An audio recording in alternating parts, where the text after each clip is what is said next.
चुप हो जाओ। तुम्हारे आसपास एक 10 साल का बच्चा होगा, उसका नाम है प्रिंस। क्या कपड़े पहने? सफेद शर्ट और लाल पैंट। अगर तुम्हारे पास कोई 10 साल का बच्चा आसपास हो तो उसको मंच पे ले आओ। उसकी मां आ गई है, उनको परेशान है। या बाबा की पर्ची की जरूरत नहीं है, आपकी पर्ची से काम हो जाएगा। देखो अपनी निगाह करके, 10 साल का बच्चा है प्रिंस। वीडियो बना दे। कहाँ है? ले आओ ले आओ। अरे हमारा पर्चा, तुम चिंता मत करो, बैठ जाओ। आ जाएगा बैठ जाओ। बैठो, जरा बात सुनो। प्रिंस आ जाएगा, तुम्हें भी प्रिंस बनना है देश में। बैठ जाओ। ये लड़ाई तुम्हें प्रिंस बनाने की लड़ी जा रही है, चिंता मत करो। चुप हो जाओ चुप हो जाओ। बात सुनो, गौर करो। फिर इसलिए ये हमारे लोगों को झूठे आश्वासन देते हैं कि हम आपकी जिंदगी में जो परेशानियां उनको खत्म कर देंगे। इसलिए उन परेशानियों से मुक्ति के लिए हमारे लोग इनके पास जाते हैं। फिर ये हमारा शोषण करते हैं, फिर ये हमारे लोगों को गुमराह करते हैं, और फिर ये हमें ही नीचा दिखाने का काम करते हैं। अब मैं आपसे कुछ और बात कर लूं। मैं इन पे आऊंगा, आपको धाम धूम पे आऊंगा, ये बात का काम है। पहले काम की बात सुनो। हमने एक आयोजन, मैं आया था 12 फरवरी के बाद उज्जैन में, जब भाई किशन लाल जी के परिवार से मिलने के लिए।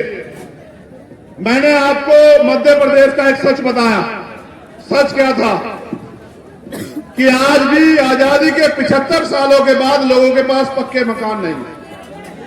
मैंने बताया था ना आपको। हम लोग उसका डेटा भी तैयार कर रहे हैं। अगर आदमी कुत्ता भी पालता है तो उसके रहने की व्यवस्था करता है नहीं करता, बताओ? अगर गाय पालता है तो उसके रहने की व्यवस्था करता है नहीं करता, बताओ? अगर बकरी पालता है तो उसके रहने की व्यवस्था करता है नहीं करता, बताओ? पानी देना यार। ये सरकारें आपको कुत्ता बिल्ली गाय बकरी से भी ज्यादा कमजोर मानती है। इसलिए इनको नहीं लगा कि जब बरसात आएगी इनके घर चुएंगे। ये बहनें जिनके सम्मान की बात करती है कहां रहेंगी? ये माए रात में जब बरसात आएगी कहां जाएगी जब मकान छुएंगे? इन्होंने आपकी परवाह नहीं की। ठीक है, इसलिए हमने कहा कि डेटा तैयार करो और हर जिला मुख्यालय पे हम लोग आंदोलन करेंगे।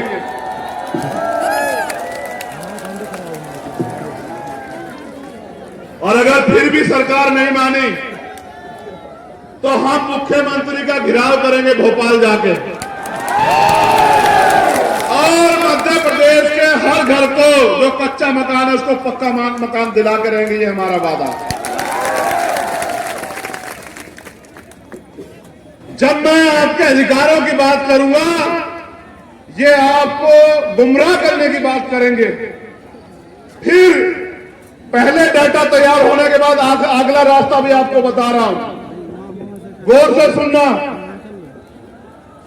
इस देश की सारी सरकारी जमीनों पे, क्योंकि आजादी के बाद मैंने आपको कहा कि किसी को अवसर नहीं दिया गया कि वो अपने पैरों पे खड़ा हो जाए, वो सारी सरकारी जमीनें हमारी है। काशीराम साहब हमारे नेता, जिनकी जयंती हमने मनाई अधिवेशन के रूप में, वो कहते थे जो जमीन सरकारी वो हमारी। इसलिए हम जो अगला आंदोलन चलाएंगे, हमारे नेता लोग सुन लो, कि हर व्यक्ति को खेती करने योग्य भूमि मिलनी चाहिए, हर परिवार को जमीन मिलनी चाहिए। आंदोलन हम लोग चलाएंगे। मेरा अंतिम लक्ष्य इस देश के बहुजन समाज को उसके अपने पैरों पर खड़ा करना है। वो जो हाथ फैलाता है हर चीज के लिए, बिटिया की शादी करनी हो उधार लेगा, अपने बच्चे को पढ़ाना हो उधार लेगा, लोन लेगा, मकान बनाना हो उधार लेगा, लोन लेगा।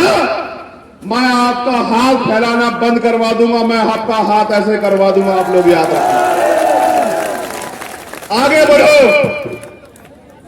ये आंदोलन दूसरा आंदोलन है, हमारा तीसरा आंदोलन चलेगा। उसके बाद हर परिवार को एक रोजगार मिलना चाहिए, ये हमारा आंदोलन इस मध्य प्रदेश में चलेगा दूसरे आंदोलन के बाद।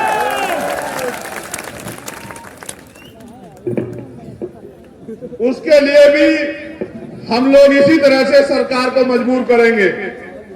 फिर आगे बढ़ो। अगर ये सरकार नहीं देगी तो मैं आपसे कहना चाहता हूं, मेरे बहुजन समाज के लोगों,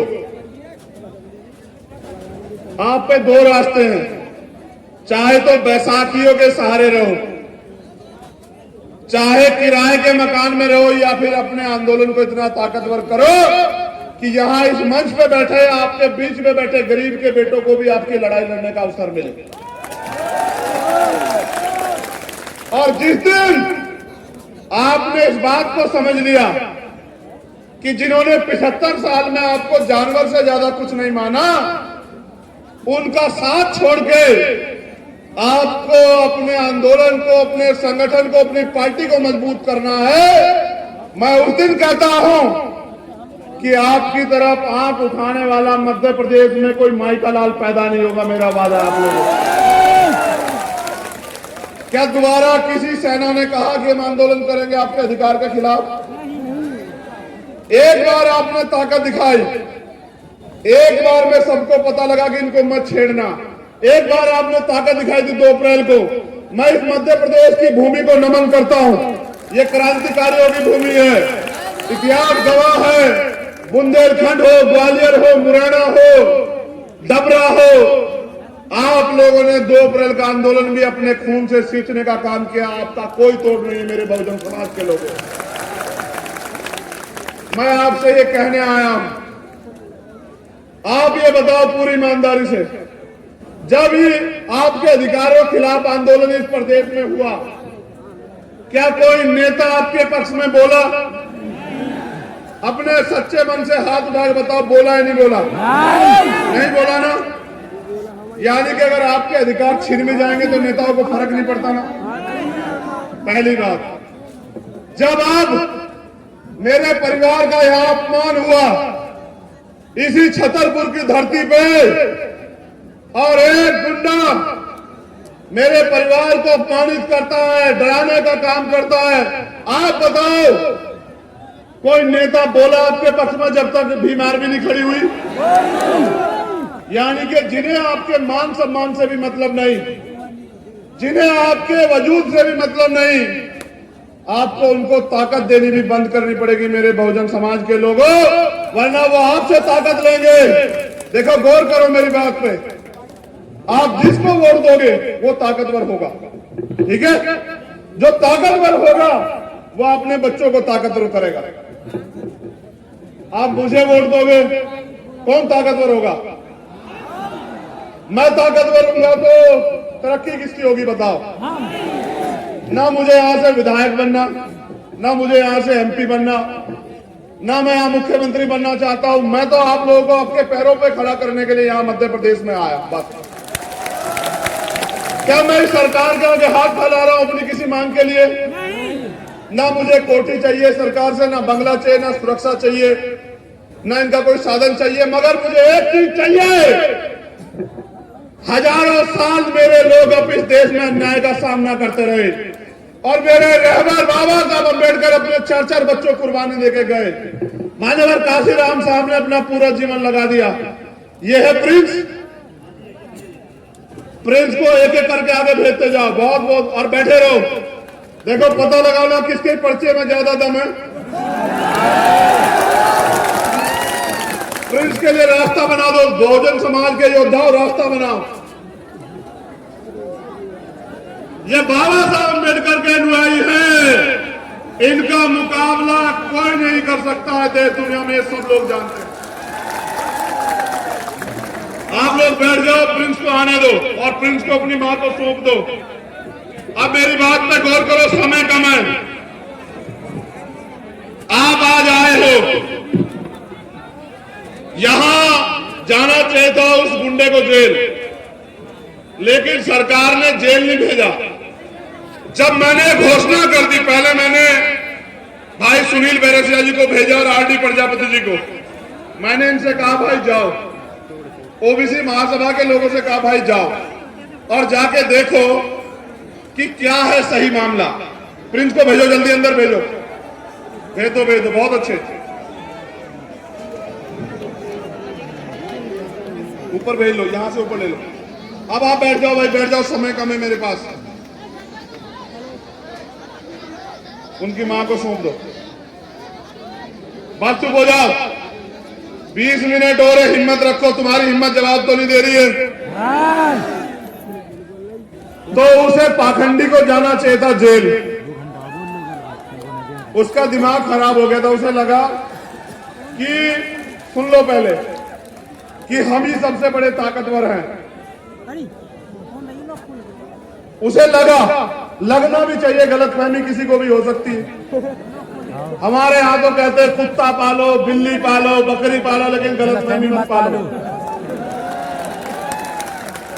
तो उसे गलतफहमी हुई कि वो शराब के नशे में गया और कट्टा पिस्टल जो भी हो वो लहराते हुए उसने हमारे लोगों को अपमानित किया, हमारे परिवार को बेइज्जत किया, हमारे लोगों को गालियां दी, हमारी बहन की शादी को डिस्टर्ब किया, उनको धमकाया।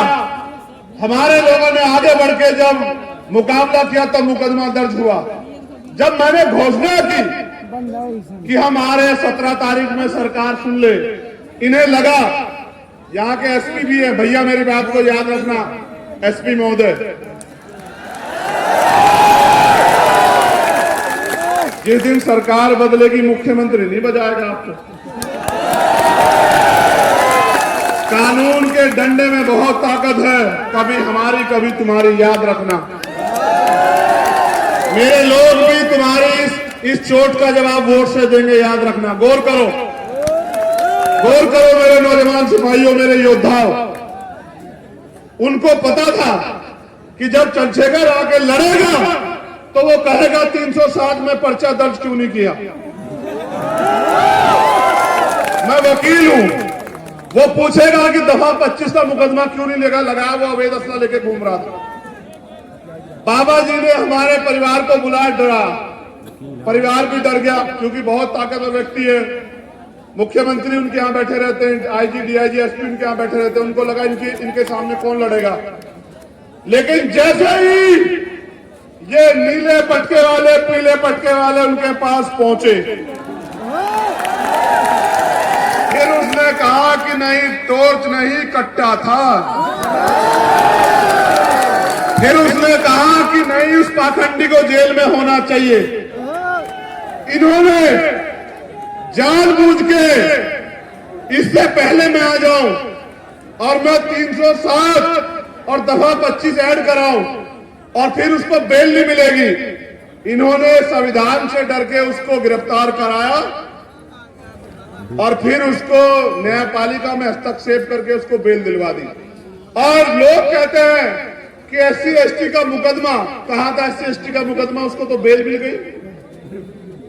एक आदमी पूरे समुदाय का अपमान करे, ये चाचा खड़े हैं उनके, एक आदमी पूरे समुदाय को गाली दे, मेरे हाथ बांध रखे संविधान ने, याद रखना।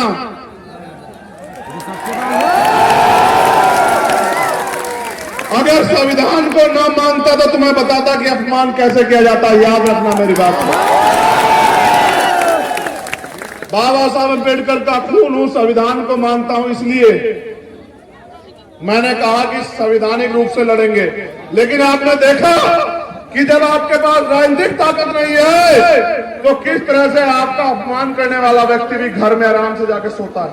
देखा है नहीं देखा? और जो निर्दोष था मेरा भाई आईडी प्रजापति, उसके 1000 पुलिस वाले, वो बता रहा है कि मेरा इनकाउंटर, याद रखना आईडी प्रजापति, तुम्हारी तरफ चलने वाली हर गोली के सामने चंद्रशेखर आजाद खड़ा है, याद रखना। और मैं आपसे भी कह रहा हूं, शासन प्रशासन के लोगों, गुंडों पे कार्रवाई करो, हम नहीं आपको बोलेंगे। अपराधियों पे कार्रवाई करो, हम नहीं बोलेंगे। बहन बेटी के अपमान करने वाले पे कार्रवाई करो, हम आपके साथ खड़े हैं। लेकिन अगर सत्ता के नशे में हमारे लोगों, निर्दोष लोगों पे कार्रवाई करोगे तो आपके दफ्तरों पे ताले लगा के ये असंवैधानिक काम आपको नहीं करने देंगे कुर्सियों पर बैठ के। ये बिना सत्ता के आपसे कह रहे हैं। मैं चाहता तो ये सभा यहां नहीं, ये एसपी साहब के दफ्तर के बाहर होती, उनको एहसास हो जाता मुकाबला किनसे। अब एक और बात सुनो, गौर करो। जब तुम पे ताकत नहीं है, मैंने कहा कि हम आदिवासी भाई को मुख्यमंत्री बनाएंगे। इन्होंने मेरे आदिवासी एक बहन को, उसके साथ अन्याय हुआ वहां इंदौर मऊ में, उसकी हत्या कर दी गई। कितनी लाशें उठाओ वहां, मुझे बताओ। हत्या करने के बाद जब हमारे लोग प्रोटेस्ट करने के लिए आए सड़क पे, तो गोली चला दी। एक भाई की जान चली गई, कई भाई घायल हैं। जब हमने आईजी डीआईजी से पूछा तो उन्होंने कहा हमने आदेश नहीं दिए। यहां प्रोटेस्ट तो सारी जाति धर्म के लोग करते हैं, गोलियां हमारे सीने पे क्यों? इसका जवाब इस सरकार को देना पड़ेगा। आदिवासियों की हत्या हम लोग नहीं होने देंगे, सरकार को जवाब देना। आपने देखा कि सत्ता के संरक्षण में किस तरह गुंडे खुलेआम घूमते हैं और किस तरह हमारे निर्दोष लोगों पे गोलियां चलाई जाती है। मैं आपसे पूछना चाहता हूं, क्या आप मध्य प्रदेश में गुलाम हैं? अगर आप गुलाम नहीं हो तो जो गुलामी की बेड़ियां आपके पैरों में पर डालने का काम किया जा रहा है, उनको काटने के लिए तैयार हो जाओ मेरे नौजवान साथियों। क्या आप नहीं चाहते कि यहां हम लोग स्वाभिमान सम्मान से जिए मध्य प्रदेश में? क्या आप लोग नहीं चाहते कि किसी बहन का अपमान ना हो? बताओ, चाहते नहीं चाहते हो? क्या आप नहीं चाहते आपको रोजगार मिले? क्या आप नहीं चाहते महंगाई खत्म हो? क्या आप नहीं चाहते कि आपको पक्के मकान मिले? क्या आप नहीं चाहते कि आपको जमीन मिले? कौन दे सकता है ये, तो आपको बताओ। वोट उनको दोगे, मैं कहां से दे दूंगा कुछ? देखो, जब एक गरीब का बेटा अपने लोगों की लड़ाई लड़ने के लिए खड़ा होता है तो बहुत लोगों को तकलीफ होती है। ये आपके बीच का प्राइमरी स्कूल के हेडमास्टर का बेटा आपकी ताकत से, आपने इतनी ताकत दी, आपने सम्मान दिया कि आज इनकी आंखों में चुभने लगा है। मैंने कभी आपको निराश नहीं किया। आप जानते हो नहीं जानते हो इस बात को। मैं पहले कभी आपके बीच ये भी कहने नहीं आया कि मुझे वोट दो, लेकिन आज मैं आपसे कहना चाहता हूं कि मैं इस लड़ाई को जीतना चाहता हूं मेरे लोगों। आप बताओ, क्या आपको आपके खून पे भरोसा नहीं है? क्या आप नहीं चाहते कि अब आपको स्वाभिमान सम्मान का जीवन मिलना चाहिए? आप नहीं चाहते एससी एसटी ओबीसी के कर्मचारियों को प्रमोशन रिजर्वेशन मिलना चाहिए? आप नहीं चाहते कि बैकलॉग भर के आपको नौकरी मिलनी चाहिए? क्या आप नहीं चाहते सरकारी ठेकों में आपको लाइसेंस, सरकारी ठेकों में आपको आरक्षण मिलकर आपको अवसर मिलने चाहिए? इसका एकमात्र रास्ता है जो मान्यवर काशीराम साहब ने दिखाया कि आपको बहुजन समाज में भाईचारा पैदा करके, जैसे मैंने इनसे कहा, आपको एक तो अपना दिल बड़ा करना पड़ेगा। जाति हमारे महापुरुषों ने तो नहीं बनाई, जाति हमें बांटने के लिए बनाई गई। हम इस बात को जानते हैं, मानते हैं। तो हमें दलित पिछड़े जो 6743 जातियों में बटे हुए हैं, आदिवासी और धार्मिक अल्पसंख्यक, उनके हाथ पकड़ने पड़ेंगे। और ये हमारी एकता को रोकने के लिए हमें लड़ाने का काम करेंगे, घटनाएं कराएंगे। ये मेरी ताकत को कम करने के लिए, आपके भविष्य को कमजोर करने के लिए लड़ाने का काम करोगे। मैं आपसे पूछना चाहता हूं, मेरे कौम के लोगों, आपस में लड़ोगे तो नहीं? दोनों हाथ उठा के बताओ, एक से नहीं मानूंगा इस बात। लड़ोगे तो नहीं आपस में? चलो एक बार और बैठो। अगर इन ओबीसी वर्ग के मेरे भाइयों पे आंच आएगी तो इनका साथ दोगे? अगर मुस्लिम भाइयों पे आंच आएगी इनका साथ दोगे? अगर जैन सिख बौद्ध ईसाई पे आंच आएगी, पारसी पे, उसका साथ दोगे? अगर देश की किसी भी महिला पे, किसी भी जाति धर्म की हो, अन्याय होगा, उसकी लड़ाई लड़ोगे? ये तुम में मानवता है, तुम में मानवता है, तुम सबका सम्मान करते हो, लेकिन याद करो हाथरस में जब हमारी बहन को जलाया गया, जिनकी सरकार यहां है उनकी सरकार वहां थी, और फिर उसमें न्याय के लिए इन्होंने किस तरह का हस्तक्षेप किया आपने देखा। क्या आप इन्हें माफ कर दोगे?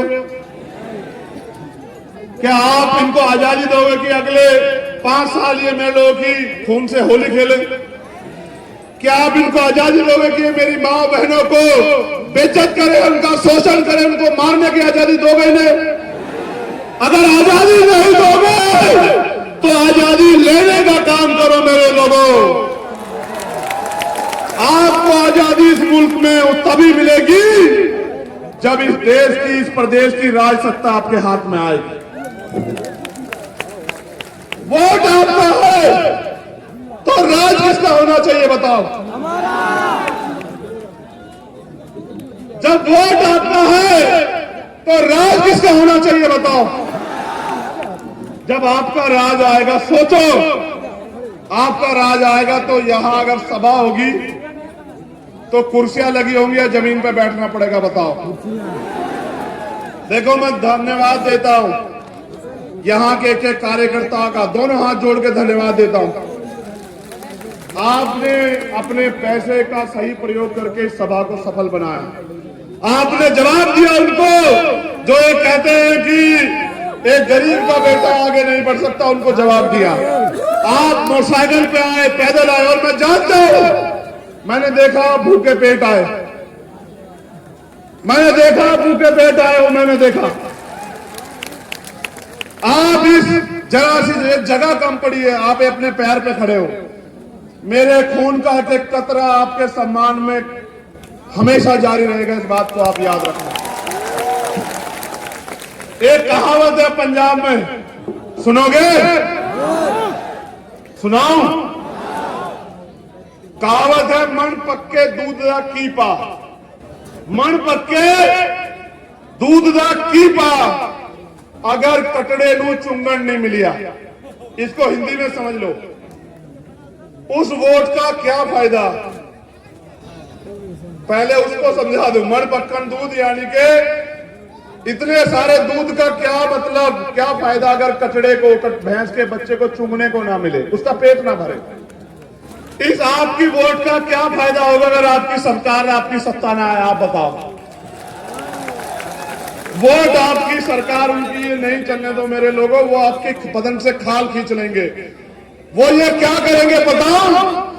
वो कल आएंगे आपके मकानों पे कागज लेके कि खाली करो, खाली करो, ये जमीन सरकार की है, बुलडोजर चलेगा। उनका बुलडोजर को भी जवाब देंगे।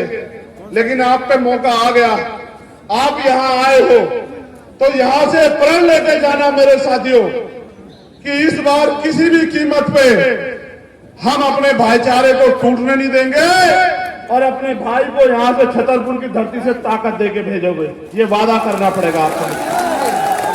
क्या तो मुझे कहो कि कोई और परीक्षा बाकी है चंद्रशेखर आजाद, वो परीक्षा दो। क्या तो मुझसे परीक्षा लो या फिर मेरा साथ दो। मेरा साथ दोगे तो आजादी मिलेगी, अवसर मिलेंगे, स्वाभिमान सम्मान का जीवन मिलेगा, मालिक बनोगे। और मेरा साथ नहीं दोगे तो रोज अखबार पढ़ोगे तो यही मिलेगा, रोज खून के आंसू रहोगे। निकलो गांव में, मीटिंग करो, जाओ, मेरी बहनों को, माओ को बताओ कि अब उनके बच्चे, उनका खून मैदान में है, अब उनके सम्मान के साथ समझौता नहीं होने देंगे। आपको आज नहीं तो कल फैसला लेना है कि आप यहां गुलामों की तरह जियोगे या मालिक की तरह जियोगे। ये फैसला आपको लेना है। मैं धन्यवाद देता हूं हमारे एक एक कार्यकर्ता, नेता, साथी और समाज सेवी को, अपनी बहनों को स्पेशली। देखो, बहनों को एक बार नहीं कहना पड़ा ना कि बैठ जाओ। ये है मातृशक्ति का बल, उसका धैर्य, उसका समर्पण।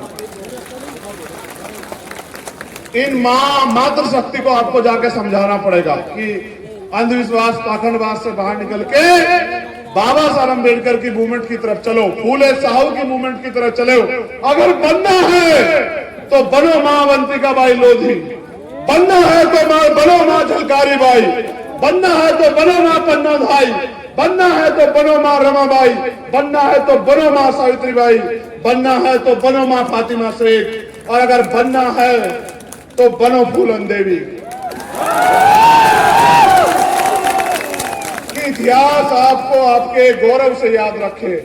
मैं अपनी बहनों से कहना चाहता हूं, एक कदम की दूरी है गुलामी की बेड़ियां काटने में। इस बार पैसे वालों के चक्कर में मत पड़ना, अपने खून का साथ देना, मुझे इस लड़ाई को लड़ने की ताकत देना। मैं पूरी जिम्मेदारी से कह रहा हूं इस मंच पे, आपकी तरफ हर उठने वाली और आंख को चंद्रशेखर आजाद के गर्दन काट के जाना पड़ेगा, उससे पहले मुकाबला नहीं होगा। यहां जो स्थापित दल हैं उनके नेता आपसे आके क्या कहेंगे, वो आपके रिश्तेदार भी होंगे, क्या कहेंगे? चंद्रशेखर आजाद को छोड़ो। अगर आपको लगे कि चंद्रशेखर आजाद आपका अपना नहीं तो छोड़ देना, मैं बिल्कुल कह रहा हूं। और अगर आपको लगे कि ये आपका है और इसको आपको ताकत देनी है, आपको मनुवादियों के हाथों नहीं छोड़ना कि वो उसका कत्ल कर दे, तो फिर मुझे इस लड़ाई को लड़ने का अवसर देना मेरे लोगों। मैंने उस दिन भी कहा था भोपाल से, आपकी सारी मांगे जो मांग पत्र आप देते हो, मैं उसको घोषणा पत्र बना दूंगा, याद रखना मेरी बात। आपके चेहरे की उदासी, आपकी परेशानियों को मैं सींच लूंगा। मैं धन्यवाद देता हूं हमारी लीडरशिप को यहां की, वो बहुत मेहनत करते हैं, मैं उनकी एकता का धन्यवाद देता हूं। ये चाहे सागर वाले हों या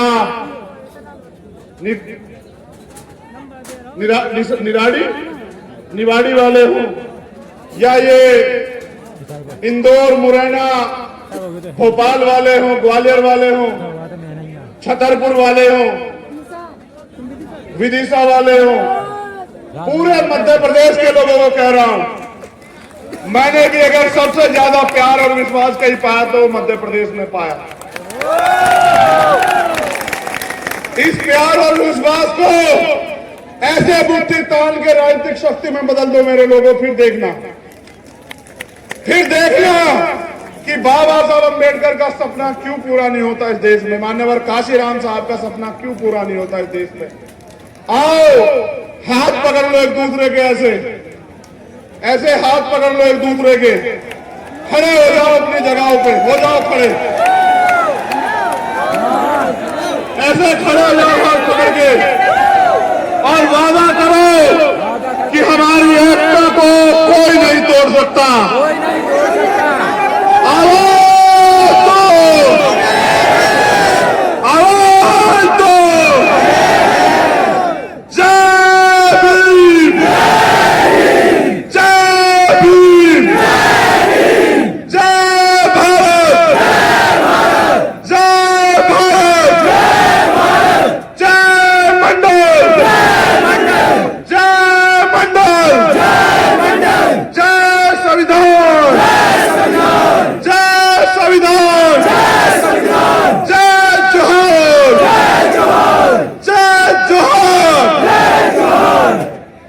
मध्य प्रदेश ग्राम कोटवार संघ ने मुझे ज्ञापन दिया है। मध्य प्रदेश के समस्त कोटवारों को नियमित चतुश्रेणी कर्मचारी घोषित करने बाबत मैं इनका समर्थन करता हूं। इनसे भी कहता हूं, आप हमारे साथ खड़े हो जाओ, आपके घोषणा मांग पत्र को घोषणा पत्र में बदल देंगे। जाओ, मेरे पास यहां हुए कई अन्याय की एप्लीकेशन आई है। एक मामला है छतरपुर का, ग्राम हमा में स्थित संत श्रोमणी रविदास मंदिर को राजस्व खसरा नक्शा दर्ज कराने बाबत मैं यहाँ की लीडरशिप से कहता हूँ, यहाँ के प्रशासन से बात करके इनकी इस मांग के लिए, इस मांग को पूरा कराने के लिए काम करें। पहली बात। एक मामला है जहां ये पुलिस अधीक्षक के लिए है छतरपुर।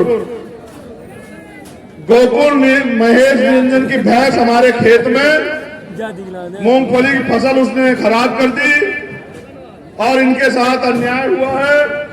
इनका मुकदमा लिखा है, इनको आरोपी गिरफ्तार नहीं हुए, इनको जान से मारने की धमकी दे रहे हैं। वरिष्ठ पुलिस अधीक्षक इनका संज्ञान ले, इनकी मदद कराएं। एक और मामला है श्री 1008 बिहारी नू मंदिर बमनोरा कला में दुकान दिलवाने बाबत, इनकी भी मदद करें। एक मामला है, ये हमारे पिछड़े वर्ग के लोग हैं, इनमें आपस में झगड़ा हुआ है। मैं तो ये चाहता हूं कि इनके मामले को निपटा दिया जाए, बहुजन समाज के लोग आपस में ना लड़े, और अगर कोई अन्याय कर रहा हो तो कानून सम्मत उसकी लड़ाई को लड़ा जाए। इनकी मदद करें हमारे प्रदेश अध्यक्ष, ये छतरपुर पुलिस के लिए इसमें जाके कार्रवाई कराएं। एक और मामला है जो पन्ना पुलिस अधीक्षक के लिए है। ये तो पन्ना जिला नहीं है, मगर हमारे नेतागण इस पे भी ध्यान दें, इनकी मदद कराएं। और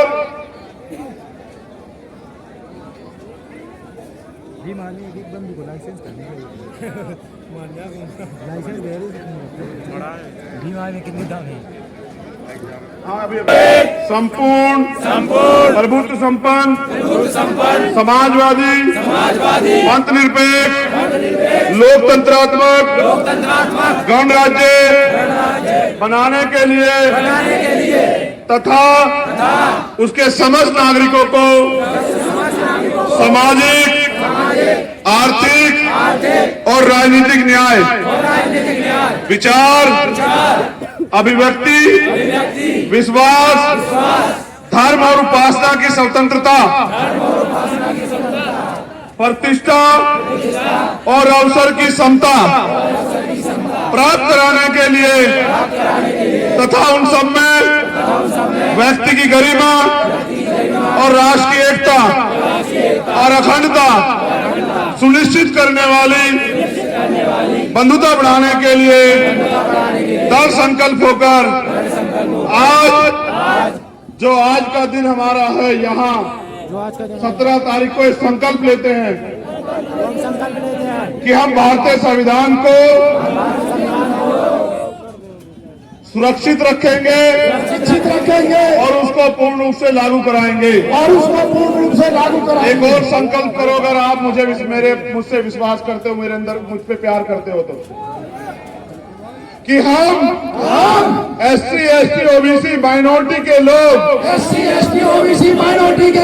आपस में नहीं लड़ेंगे,